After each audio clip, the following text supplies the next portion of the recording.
Question बाद में पढ़ते हैं। पहले मैं तुम्हें समझा देता हूँ कि क्वेश्चन का मीनिंग क्या है। वो कह रहा है कि 4 की पावर n, n यहाँ पे नेचुरल नंबर है। ठीक है, नेचुरल नंबर मतलब जो जो कि हमारे 1 2 3 4 ऑनवर्ड्स स्टार्ट होते हैं। ठीक है, तो अगर मैं n की पावर 1 लेता हूँ तो 4 आएगा। n की पावर 2 लेता हूँ तो कितना आएगा? 16 आएगा। n की पावर 3 लेता हूँ तो कितना आएगा? 64 आएगा।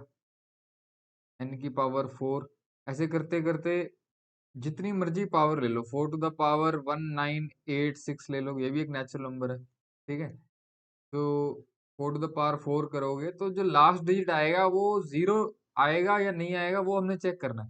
तो वो कह रहा है consider the number 4 to the power n where n is a natural number, check whether there is any natural number n for which 4 to the power n ends with the digit 0। 4 to the power n की जो value है, मतलब कि ये जो हमारे पास right side पे जो भी वैल्यूज आ रही हैं, क्या यहाँ पे लास्ट डिजिट 0 आएगा? ये वाला डिजिट 0 आएगा? कोई ऐसी n की पावर है, जैसे मैंने 1 2 3 डाल के दिखा दिया, ऐसे तुम कोई भी और भी वैल्यूज डाल के चेक कर सकते हो। ठीक है, तो वो डाल के हमने देखना है, तो वो नहीं आएगा। ठीक है, तुम करके देख लेना, कोई भी 4 टू द पावर 5 कर लेना, 7 कर लेना। ठीक है, 4 टू द पावर 10 कर लेना, सॉल्व करके देख लेना। ये जो लास्ट डिजिट होगा वो कभी भी 0 नहीं आएगा। ठीक है, तो ये तो हमने एक नॉर्मल सा वे से तुम्हें समझा दिया मैंने, लेकिन जब एक्सप्रेस करना है तो ऐसे नहीं करना, उनको पूरी थ्योरी में समझाना है। क्योंकि अब यहाँ पे वो चेक बोल रहा है। चेक का मतलब तो चीज हो भी सकती है, नहीं भी हो सकती। लास्ट डिजिट 0 हो भी सकता है या नहीं भी हो सकता। ठीक है, यहाँ या फिर यहाँ पे लिखा हो एग्जामिन करो। ठीक है, तब भी तब भी उन्होंने हमारे ऊपर छोड़ दिया कि इसको बताओ कि भाई लास्ट में 0 आएगी या नहीं आएगी। ठीक है, लेकिन अगर यहाँ पे लिखा होता शो दैट, तो फिर अगर शो दैट लिखा होता तो फिर इसका मतलब, या शो दैट लिखा होता या प्रूव दैट लिखा होता, फिर जो भी स्टेटमेंट होती वो सही होती। ठीक है, उसमें फिर हमारा दिमाग थोड़ा कम लगता। हमें ऑलरेडी पता लग जाता है एडवांस में कि ये जो भी बोल रहा है वो सही होगा, बस हमें प्रूव करना है। लेकिन जब एग्जामिन लिखा हो या चेक लिखा हो, तो हमें अपने तरफ से, अपने नॉलेज से वो बताना होता है। ठीक है, तो क्वेश्चन में मैंने लिख दिया है कि क्या चेक करना है। जैसे जब भी मैं क्वेश्चन लिखूंगा तो टू फाइंड लिखूंगा, लेकिन यहाँ पे तो चेक करना है कि 4 to the power n ends with digit 0। मतलब एंड्स विद डिजिट 0 मतलब जो यूनिट प्लेस है, जो लास्ट डिजिट है वो 0 है कि नहीं है, वो चेक करना है। ठीक है, सो हमने क्या करना है कि यहाँ पे जैसे कई बार क्वेश्चन में 4 टू द पावर n लिखा होगा, कभी 6 टू द पावर n लिखा होगा, कभी 12 टू द पावर n लिखा होगा, ऐसे डिफरेंट डिफरेंट क्वेश्चन होंगे। फिर पूछा होगा कि लास्ट डिजिट जो है 0 में आ रहा है या नहीं आ रहा। ठीक है, या कुछ और भी पूछ सकते हैं।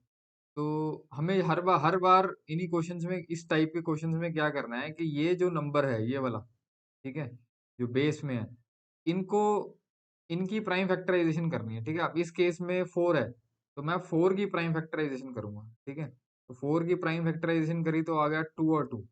ठीक है, ये आ गया। अब सपोज मेरे पास नंबर है कोई 10 है, टाइम 10 की प्राइम फैक्टराइजेशन करूंगा, क्या आएगा? 2 into 5। ठीक है, फिर उसके बाद मैं 100 लेता हूँ। अगर मैं 100 की प्राइम फैक्टराइजेशन करूँ तो क्या आएगा? ये आ गया 2 into 2 into 5 into 5। ठीक है, उसी तरह से मैं और कोई नंबर है 20 की कर लेता हूँ। 2 10 2 5। ठीक है, उसके बाद मैं 30 की कर लेता हूँ। 3 10 2 5। ठीक है, तो यानी जिस भी नंबर में लास्ट डिजिट 0 है, जिस भी नंबर में लास्ट डिजिट 0 है, ये सारे नंबर्स की बात कर रहा हूँ, लास्ट डिजिट 0 है, तो वो कब आएगा? वो तभी आएगा ना कि जब, क्योंकि 10 है, 10 को मैं लिख सकता हूँ 10 into 1। 100 को लिख सकता हूँ 10 into 10। 20 को लिख सकता हूँ 10 into 2। तो यानी कि 10 सब में आ रहा है ना? तो 10 किससे बनता है? 2 और 5 से। यानी कि 2 और 5 दोनों होने चाहिए, तभी लास्ट डिजिट 0 आएगा। तो 2 और 5 यहाँ पे भी है, 2 और 5 यहाँ पे भी है, तभी 10 बना है ये। तो मैं इसको 10 into 3 कर सकता हूँ। ठीक है ना, यहाँ पे भी 2 और 5 है। कम से कम एक पेयर 2 और 5 का होना चाहिए, तभी 10 आएगा। ठीक है, तो यानी कि लास्ट डिजिट 0 तभी आएगा जब 2 और 5 दोनों फैक्टर होंगे। अब यहाँ पे तो सिर्फ एक ही 2 है, 5 तो है ही नहीं, तो इसका मतलब पॉसिबल ही नहीं है कि ये लास्ट डिजिट 0 आए। ठीक है, तो उसी को आप थ्योरी में लिख देना। तो हम यहाँ लिख सकते हैं कि although prime factorisation of 4 to the power n, ठीक है, ये हमने जो प्राइम फैक्टराइजेशन की है, contains 2 but it does not contains prime number 5, ठीक है, इसमें 2 तो है लेकिन 5 नहीं है। अगर मान लो कोई ऐसा नंबर होता जिसमें सिर्फ 5 होता, जैसे 25 टू द पावर n है, तो मैं उसको लिख दूंगा 5 into 5 to the power n, मान लो ये क्वेश्चन होता।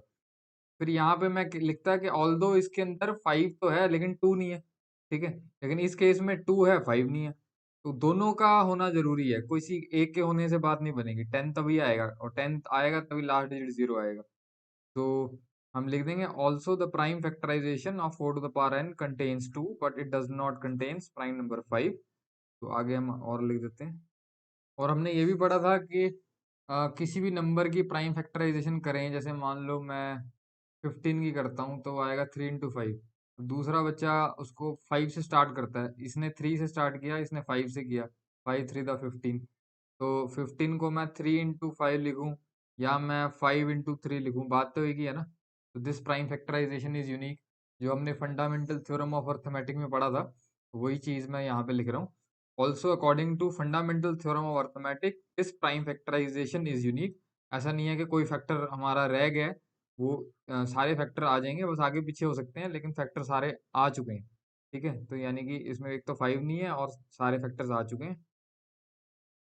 सो लास्ट में फिर हम लिख देंगे there is no natural number n for which 4 to the power n end with the digit 0। तो ऐसा कोई भी नेचुरल नंबर नहीं है, ठीक है, जिसे डालने से लास्ट डिजिट 0 आ जाए, ठीक है।